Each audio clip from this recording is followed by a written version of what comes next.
3 pints of strong ale, please, barman.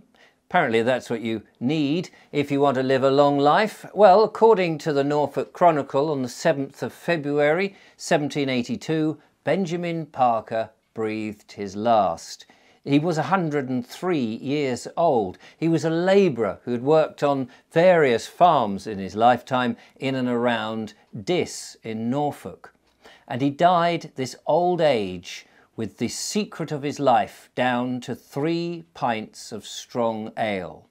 It seems that as a kid, as a young boy, he'd been brought up on small beer, like so many children would have done back in those times. Small beer being a beer that's very much a less alcohol and more watered down.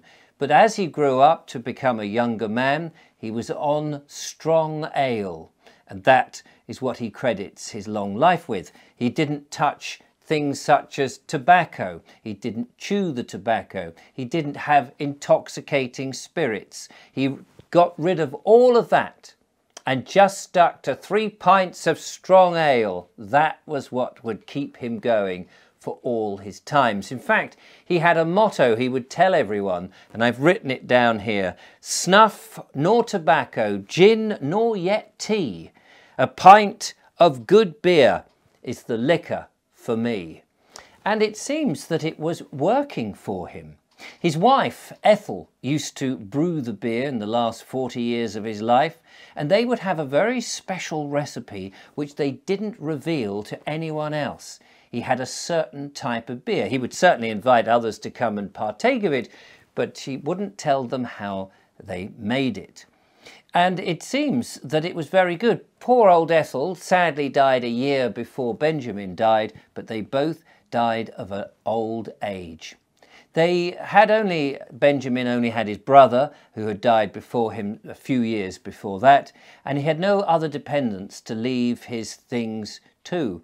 And so sadly his stuff, as was it the custom, was sold off in a sale to whomever it was useful, and then the house itself was sold, and over the generations it went to all sorts of different people. So we spin forward 200 years, more or less, to 1960, and John Davis has just bought Benjamin Parker's old cottage, beautiful timber-framed cottage with an inglenook fireplace. A very humble place, but very lovely, and in a dilapidated state now. Hasn't really been done up much over the years.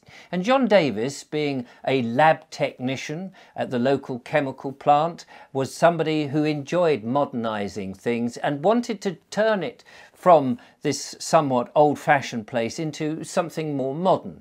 Although he did like the inglenook fireplace very much. And in fact, as he was working out what he was going to do and knock this wall down and extend this and put this in and change that, he sat inside the inglenook fireplace peering at the brickwork and thought, a lot of that's going to need re-rendering and sorting out. In fact, and he noticed there was one brick that seemingly had no mortar around it at all. So loose was this brick that he started to wobble it and pull it out.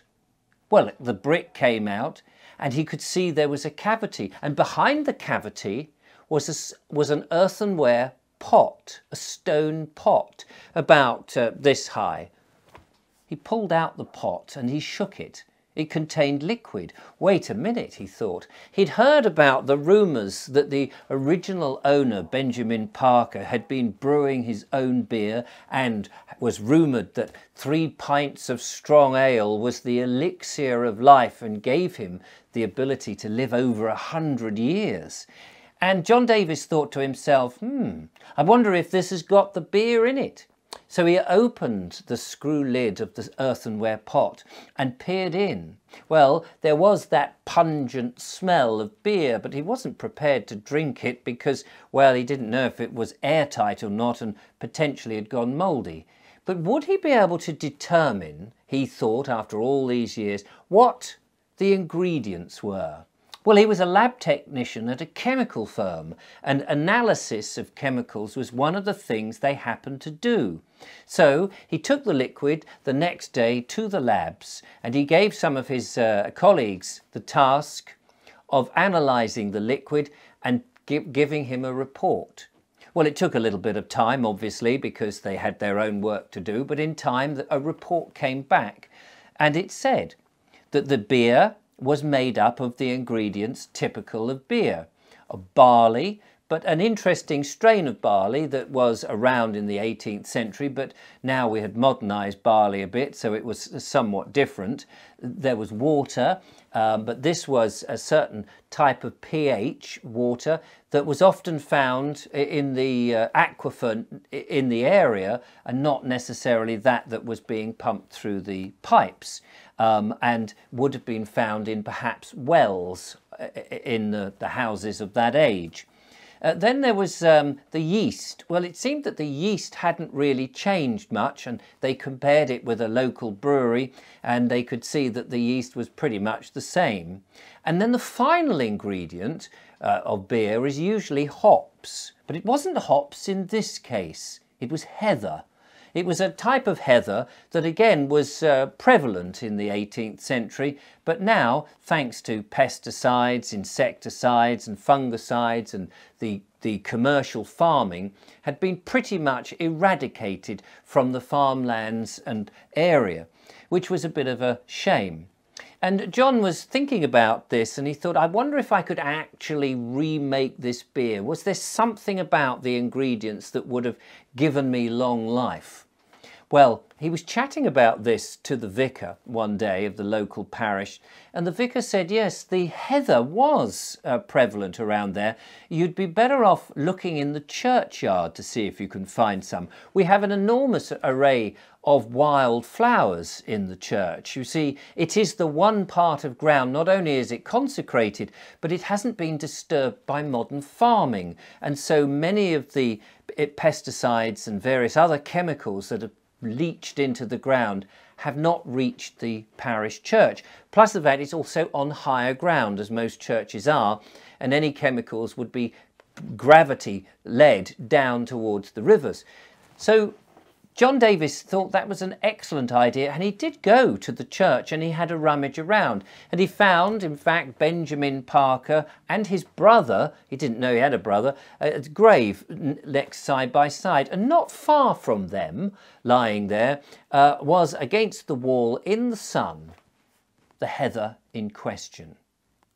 So he picked some of that, and he thought, well, I've got that, now what about the rest? Well, to get the barley, he discovered that there were specialist growers in Scotland who were producing some of these heritage wheats and barleys and ryes and things, and so he could get a small quantity of that sent to him, which he did. The yeast was pretty easy because he got that from a local brewery. It was fairly standard yeast and there was nothing unusual in that, but the water was going to be a bit of a problem. And then he remembered in the deeds of the house, indeed, this house had a well.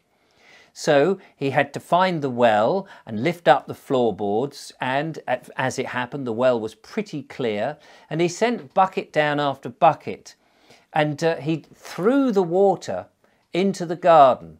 Several gallons of this was removed so that the natural cleaner water after a few days would fill up the well rather than the water that was there pretty stagnant to begin with. And when he felt that it was now refreshed and replenished with more of the water from the aquifer, he felt he had all the ingredients necessary to make the beer. Having consulted the brewer at the local firm on the process of brewing beer and having had some experiments done, he now knew how to do it, and he did it, and he made a batch of this beer.